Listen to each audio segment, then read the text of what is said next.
Hi, this is Michael Azarad, the editor-in-chief of the Talkhouse, the website where smart, notable musicians write about new music. Welcome to the first Talkhouse podcast. Since it's the Talkhouse, we figured we'd have a musician interview a musician. Hamilton Leithauser was the frontman for the late great band The Walkmen, and now he's made an excellent solo album called Black Hours. He'll be in conversation with the excellent Carrie Brownstein, who's played guitar in Sleater-Kinney and Wild Flag, and co-stars in the TV show Portlandia. We put these two interesting people together, and sure enough, they had an interesting conversation that only two musicians could have. Here it is.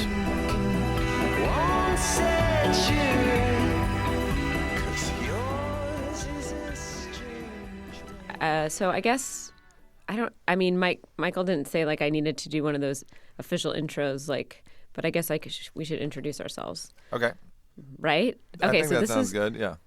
Okay, so this is Carrie Brownstein. I'm in Portland, Oregon, and today I'm talking to Hamilton Leithauser. Oh, sorry. Okay. No, you should do it. I'll start over. Hi, this is Carrie Brownstein. I'm in Portland, Oregon, and today I'm talking to Hamilton Leithauser. Hi, I'm in New York City. Hi. So we're here mostly to talk about your album, and I think we're sort of allowed to talk about whatever, but you've played at Joe's Pub recently, right? Mm-hmm. And I listened to that show, and everyone's sitting, which I guess is normal. How is that for you? Is that how often have you played in front of a seated audience? We've done it over the years. I really like it, actually, because, we've done so many sort of rock shows in our lives where there's all the guys down front are drunk and, slam dancing or whatever. Mm-hmm. And there's something dignified about I feel like when everybody's sitting down, your slow songs really take on a lot more weight and become a lot more fun and palatable, maybe. Because maybe when you're, standing there in the crowd, you don't want to listen to the slow stuff. And that's always sort of the more fun stuff for me to play. Maybe just because I've done a lot of the other stuff in my time. But I'll ask you all the same.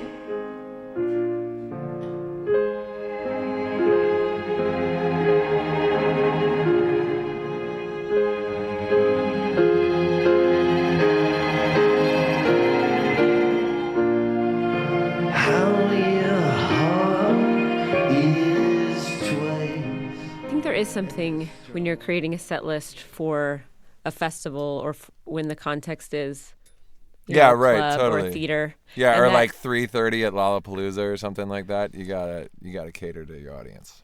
Exactly. And when you do put the slower songs, which I do think are more rewarding to play than to listen to sometimes, you have that awkward consciousness, I guess, when you're playing, knowing you feel like it's taking too long, even though it's a song that you love. Right, totally. That's just panic or something. Yeah. So as you approach, so that was the first thing you noticed when you played these shows. Do you think that did you feel like there was a different sense of time and kind of an allowance for a certain kind of feeling or space that you haven't had in a while? I feel like with this record, I was really happy with the way that I feel like we have a different amount of dynamics, and the record I did before this I felt was I really liked, but it was flat and loud the whole time, and I feel like this record has a lot of ups and downs and allows for a lot of different playing and tons of instruments. I mean, I had 14 people up there on the stage with me the other night, and they almost covered all the parts. And it really makes for a different. Everything feels different. I mean, I think that the slow stuff really works, and the sort of rich sound that comes from just having a few different things playing was the most fun thing for me.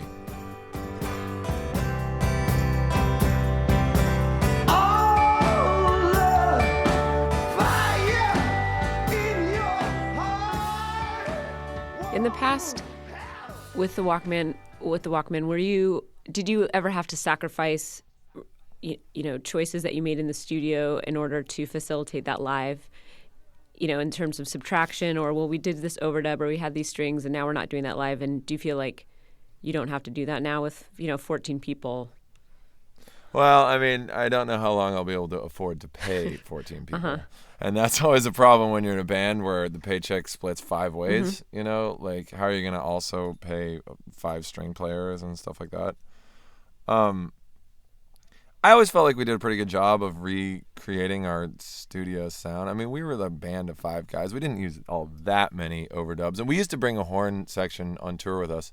And a lot of the time, to cheap out, we would hire horns on Craigslist from every town that we went to. Which is kind of awesome. It was kind of awesome sometimes. But And sometimes the people were not so awesome. Sometimes the people didn't actually know how to play the horns, and they showed up sort of saying that they did know how to play the horns. so would you have But it was fun, like, you know, night to night to see what would happen. And it's pretty cheap. you know. yeah, did you have musical notation for them, or would you say, here, listen to this song, learn this part, come to our sound check? I think at the beginning we didn't even have sheet music or anything. I think we showed up and we were just we had no idea what we were doing. And we would just like sort of say, can you play this note and play this note? And here we go. We don't have time for a sound check. Let's get up there and do it. So it wasn't exactly fair to the people. Right. But you know, sometimes you get some real aces and they get up there. And if people were ever like fans or something, they'd heard the song and they knew how to do it. So it was fun. But one time in like Gainesville, I remember these 2 kids showing up and we were sound checking and they just didn't, these 2 college kids they were looking for like, you know, $50 or whatever it was. Like that's why they were there. And they just couldn't play it. And the show came around and we got up on the stage and they just never showed up again. They just never came to the show. But they had an ad on, like did they have an ad on Craigslist, or did you put up an ad on Craigslist? No, we would post it in all the towns we went to. Okay, so it wasn't like, you know, horn player for hire, and then you guys would seek them out. You solicited. That makes more sense. Yeah, Okay. Yeah. It's a flawed plan. Sort of, yes, flawed, but clever, charming. Thanks. When it comes to cheaping out, I feel like is when our imaginations really took off.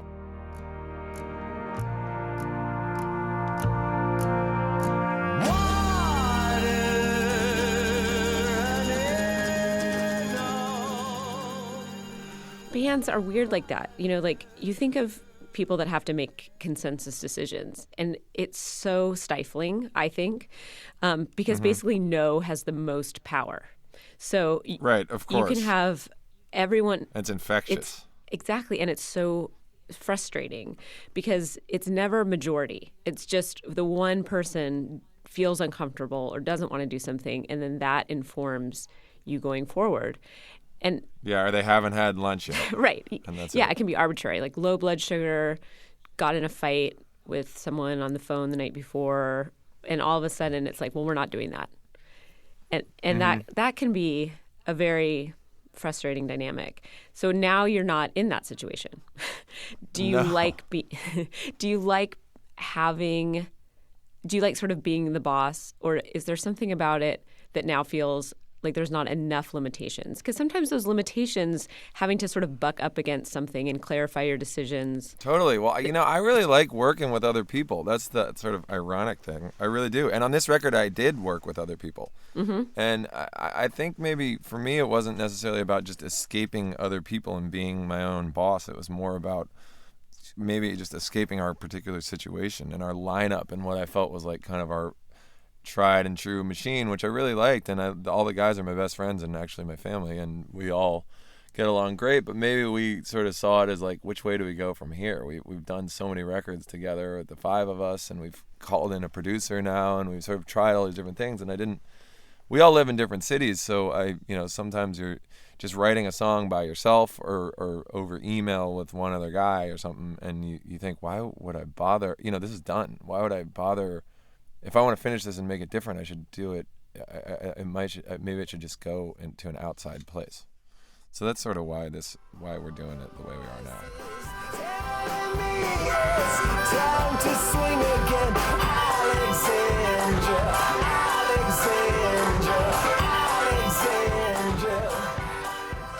I think sometimes when you can see the end, like if you're writing a song for a band that you've been in, you sort of know what the process is, and even if you are in your most sort of creative or feeling the most experimental, it sort of goes down these certain like channels. And so I think, it really opens things up when you don't know the end game for something.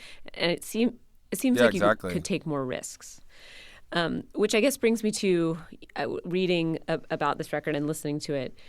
It does seem like you are listening to, artists that I would, categorize as crooners, whether it's like Sinatra or Nat King Cole. Did you purposely listen to different music, or was it just that you allowed yourself to sort of bring that world into these songs? I think I had been listening to that stuff for a while, but I think when I got one of those MIDI keyboards, I'd never had that before. I know that everybody has them in the world to make electronic music, but I just got my first one. And knowing that it was me and this microphone and this 8-track, and knowing I had to bring this from beginning to end, I realized I got to get into writing all the instruments. In the Walkman, I didn't do that. We had all the guys working together. And here I started writing string parts. I thought, I don't want to do big bass and drums to start. I don't want to rock. I don't want to put big guitars on everything to start out. So you do a song like that first song on my record, 5 a.m., is like a vocal string song, and then the band and everything falls in at the end. And that was just, I didn't even know if the band was ever going to happen or not. But it all started from a point where I thought maybe I can make non-rock and roll music. If it's just me, maybe I can make non-rock and roll music like, Frank Sinatra. Don't chase the crowd, 'cause I'm right here. There is just this levity on this album, and kind of just like an openness, and I would almost characterize it as like this gratefulness. And I also heard it in the live show too, like just like that you're really approaching something that feels new and sounds exciting to you. Well, good. Yeah, I mean it did sound exciting to me. It felt like free, but not in the way that I felt. Being with the band, I was always happy with the band, but there was a feeling when you're exactly what you're saying, like that there was a inevitability, or like you knew where something was gonna go if you went into the same line. I don't need anyone. Don't know why I need you. I don't need anyone. Like you said earlier, you overwrite, which is not a bad thing, but you had 17 songs for this record, right? And you put 10 on. Yeah, that sounds. Yeah, I and think that's right. was that decision based on like here is a cohesive group of songs, or was it here is a diverse group of songs? Both. I wanted it to under no circumstances be long, because I figured as a first record, you just don't want to. You got to just have a clear, concise, package of what you're delivering. But I also wanted to make sure, I felt like we had a lot of different dynamics on this, and I wanted to make sure we got all our ideas on there. There's 4 songs that are on the bonus disc that you can get when it comes out. There's like a 2-record version, and I feel like any of those 4 really deserve to be on the record for one reason or another. I couldn't fit them all on. So those 4 are, the other ones are just, Right. gone. The weak kids. But I was pretty happy with those 14. I was very happy, and then I just wanted 10. I felt like it was definitely enough. And it is nice because I feel like 10 or 11 songs is kind of perfect. It's like, and if you think of it in terms of, like here's side A and then here's the beginning of side B. Like I think albums, whether you're buying it on vinyl or listening to an album in full, like people that think about sequence in terms of that, in terms of this arc, and having something in the middle that is like the restart, I think that's a good way of approaching it. And I feel like you did that on this record. Oh, good. Thanks. I mean, that's good to hear, because that's what I was going for. Yeah. I mean, it's hard to cut songs. You remember why you started that thing, But then sometimes you look back and you see the ones you're cutting, you're like, man, why was I all wrapped up in that, bass line?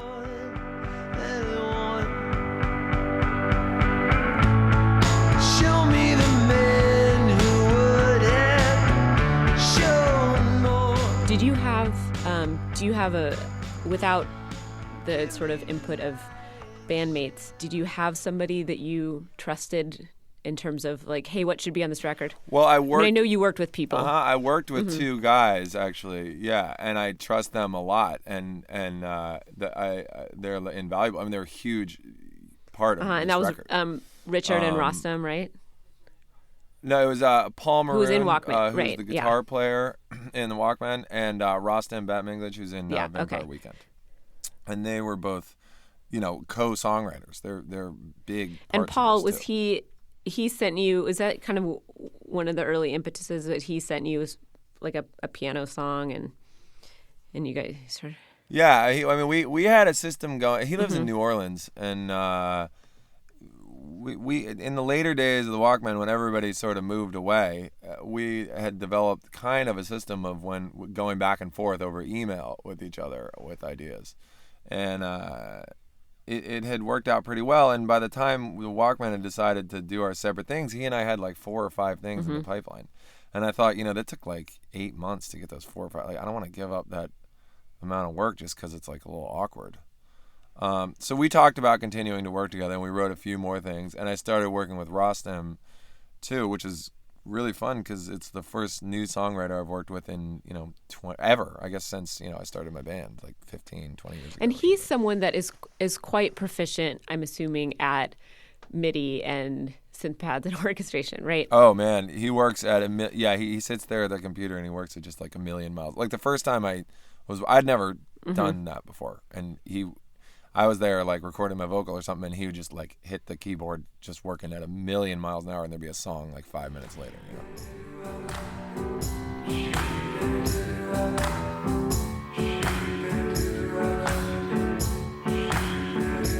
As long as I can keep. Did your relationship with Paul, was he also able to approach like this record? Do you feel like he felt also an openness, like, oh, now this vocabulary can be expanded and let's approach things differently? Because I think, yeah, hiring new musicians was very exciting. I mean, we basically, when we had our lineup, just thought about who would just be the greatest people we could get. And the first people that came to mind were the people that were playing with me at Joe's Pub the other night, and the people that made it on the record, and they're friends, but they have their own bands, and we were so lucky that the people said yes. And so you get someone like Morgan Henderson in there, who I had met when we toured with the Fleet Foxes, and he can just make anything sound good. So you can sort of just like turn him loose in the studio, and then before you know, things sound a little bit like the Walkmen when I'm playing the guitar and singing and Paul's playing the guitar. Then you get Morgan playing the marimba or something, and you can just turn my guitar off, and it's just it's so great to be able to really make something that seems different. I loved it, and I think your voice sounds beautiful on this record. And Well, thanks and then very much. on the Joe's Pub show, which I think they're going to insert some of that music into this podcast. I had no You voice. had no voice, but I will say Nothing. I loved that, and I know it's frustrating as a.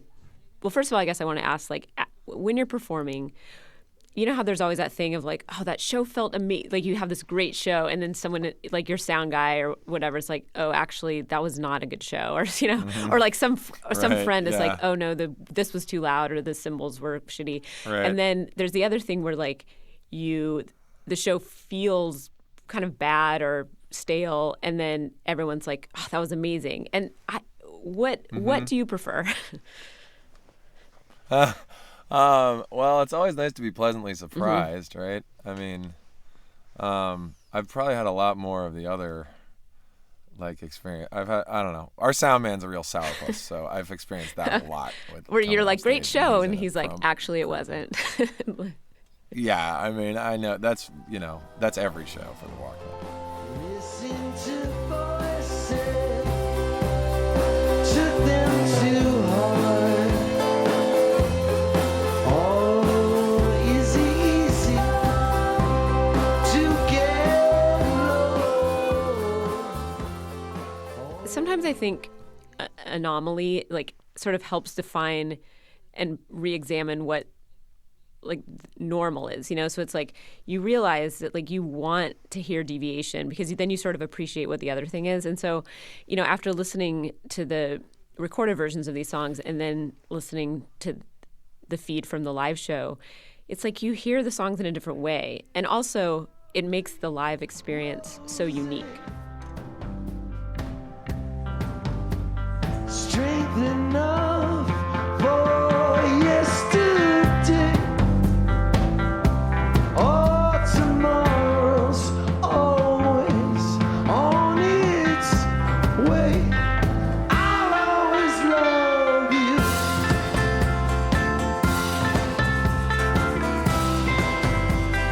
I'll always love you.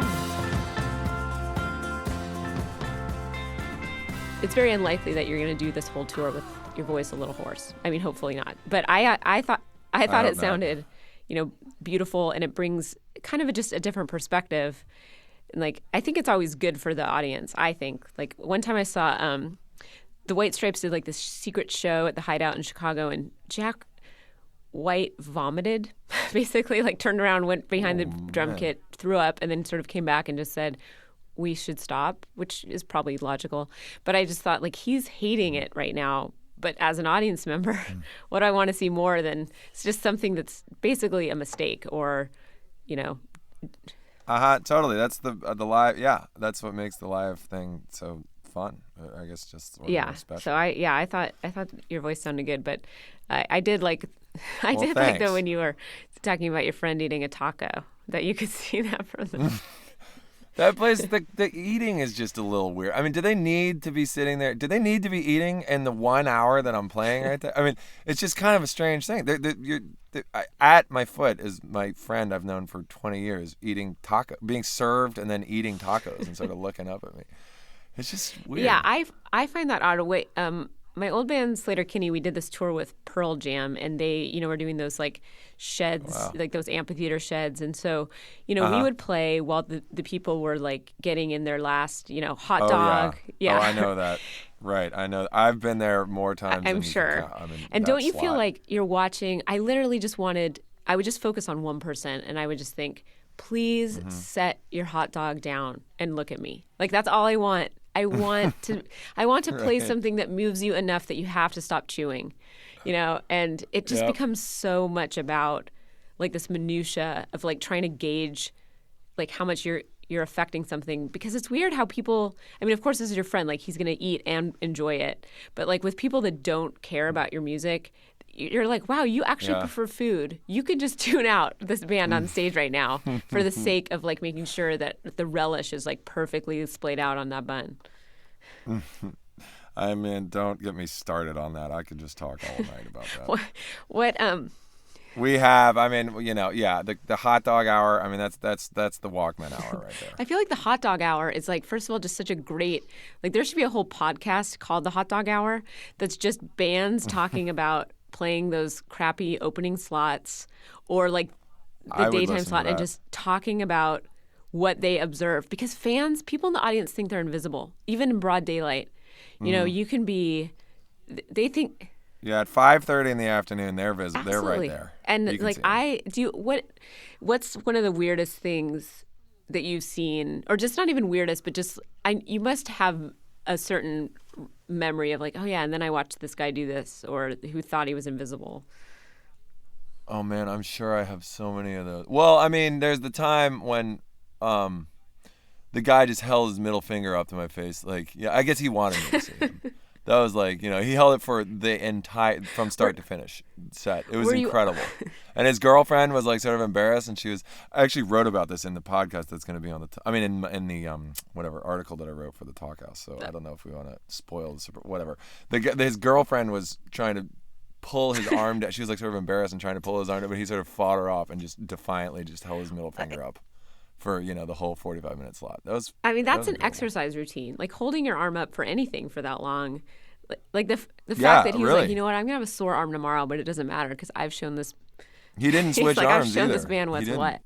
Yeah, the opening slot is pretty weird. What's your plan with the solo album? Are you going to do headlining shows in certain venues, or are you going to go out and do festivals this summer? Black Hours comes out in like another month, right? In May? June 3rd, and Yeah, I've got a lot booked, mostly headlining stuff. I've got a few festivals. I'm a little worried about the festivals because I got that big band, and I don't think any of my like sort of quieter string piano songs are gonna work on that kind of big open air stage. So I gotta figure that out. I don't know if I have a plan. Yeah. For that. Well, we could strategize one now that involves, Yeah.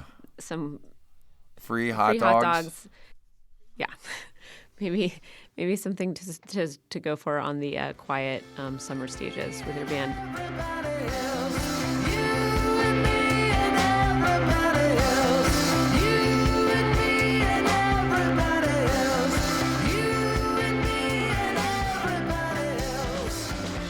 And you're at Vox, right?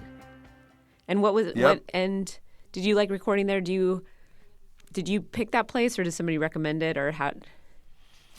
Rostam recommended it to me. Vampire Weekend had just done their last record there, and it's like a semi-private studio, so he knew the owner and got me in the door. The place is incredible. I couldn't recommend it. And where did you live while you were there? Did you stay in a hotel for weeks, or? We Airbnb'd a house in Echo Park, which was lovely. I over the years, I can't say I've ever really bonded with LA. I it's always been like a big tour stop and fun for that, but the city I've never really like seen why I love. I never fell in love with it. But we really had a civilized lifestyle, and I really came to like it. Yeah, I feel the same way about LA. I think You I spend do much time every there? once in a while, and I'm about to go to work there for a while, and I'm doing Airbnb as well. We're basically doing an ad for Airbnb now, unless, but that's fine. No, that's fine. Yeah. But do you? Good service. Good service. Did you read David Byrne's book, How Music Works, by chance?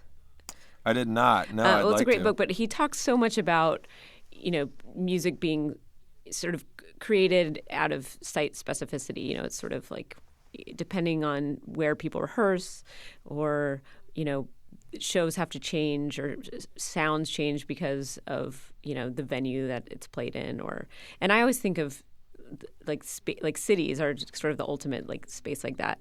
Did sort of with LA as like the final, like the veneer at the end of the record, do you feel like it had any impact in terms of like a certain kind of shimmeriness, or do you know what I mean? Or did you feel like the sensibility of the record had come alive somewhere else, and then this was just recording? I felt like that studio was had a huge role in what we finished with. It was this, like, coincidentally, it was this place where Nat King Cole and Frank and Fred Astaire and all these guys used to warm up their voices before they went across the street to CBS CBS Radio. And it was this room that it was built in like the 20s, and the guy has kept it exactly like that. And we were going in there hopefully doing songs that were inspired by that and these big orchestrated things, and it was sort of like a magical coincidence. The city itself, I don't know. I don't know. That's a tough.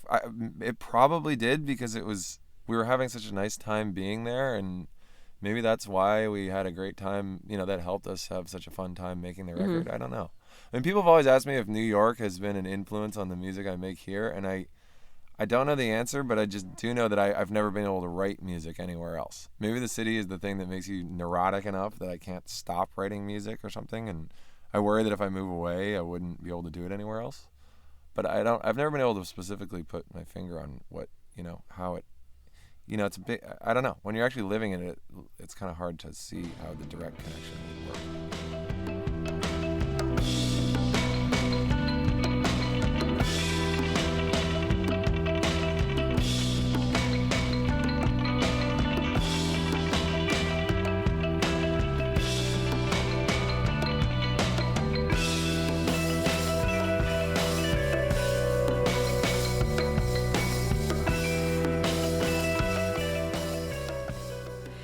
I think there's something to be said about feeling like you have to prove it again, and anytime Definitely. you restart or you dismantle something, you have to prove it. And it's hard, I think, once you reach a level of comfort, and it doesn't even necessarily mean financial comfort. It could just be, that comfort of knowing who the people you play with are and knowing what everything is going to feel like. And writing from that can be very detrimental, I think, trying to create from that place. And also, I think from an audience perspective, they start to have those same assumptions of like, this is what you're capable of.